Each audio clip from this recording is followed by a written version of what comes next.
BX1 +. L'édito Fabrice Grosfilet. 7 minutes dans une déclaration face à la caméra, 42 minutes pour des questions-réponses dans un Facebook Live.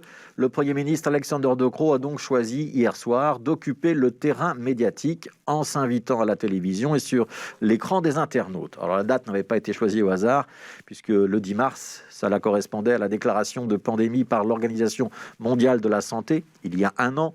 C'était aussi la date du premier décès dans un hôpital bruxellois. Mais plus que la commémoration de ces deux événements, le Premier ministre était surtout dans un moment charnière, celui où nous attendons de pouvoir basculer dans un nouveau monde et quitter l'état de crise et de sidération dans lequel nous sommes depuis un an. Alors ce ne sera pas le monde d'après, comme on l'a souvent baptisé ces derniers mois, ce sera plutôt le monde avec le coronavirus, car la pandémie ne va pas s'éteindre tout de suite, hélas, mais aussi avec le vaccin, car c'est ce qui va faire vraiment la différence entre la situation que nous connaissons maintenant et ce qui peut nous faire espérer un basculement vers une vie un peu différente, une vie où l'activité pourrait reprendre, qui nous éloignerait du sentiment de confinement ou de semi-confinement qui est encore le nôtre. L'exercice de communication du Premier ministre a donc oscillé entre ces deux pôles.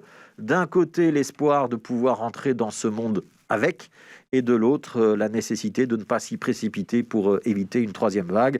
En gros, patienter et ne pas désespérer. C'était l'essentiel de la communication.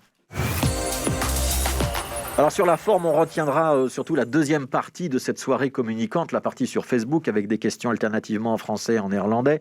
Le Premier ministre qui lit les questions et qui enchaîne sur sa réponse. Par exemple, pouvez-vous nous certifier, Monsieur le Premier ministre, que nous pourrons aller sur les terrasses au mois de mai ? Bon, théoriquement, au mois de mai, c'est non seulement les terrasses, mais aussi les salles en intérieur, d'après ce qui a été prévu. Et la réponse est à chaque fois prudente. Oui, je pense que cela sera possible, mais il faut rester prudent avec la pandémie. Plus nous respectons les mesures, plus la probabilité sera élevée de pouvoir s'asseoir sur une terrasse au mois de mai. Au total, les internautes auront posé plus de 7000 questions et d'après le compteur Facebook, 52 000 personnes ont regardé la vidéo. Alors, est-ce que c'est une bonne opération ? Franchement, on peut se montrer dubitatif parce que 52 000 internautes, c'est pas grand-chose quand on compare à l'audience d'un journal télévisé qui approche les 700 000 personnes. C'est pas tellement Facebook qui aura donc servi la communication, mais plutôt le fait que les médias traditionnels en ont beaucoup parlé. En termes d'interactivité, les questions étaient sélectionnées, il n'y a pas vraiment eu de surprise ni de moment d'inconfort pour le Premier ministre. Il fallait aller dans les commentaires écrits sous la vidéo pour lire de vraies critiques en direct. Au final, répondre à des questions qu'on choisit soi-même, c'est plus facile que de répondre à un journaliste qui peut vous relancer, amener des questions imprévues, contester vos arguments et vous amener là où vous n'aviez pas envie d'aller.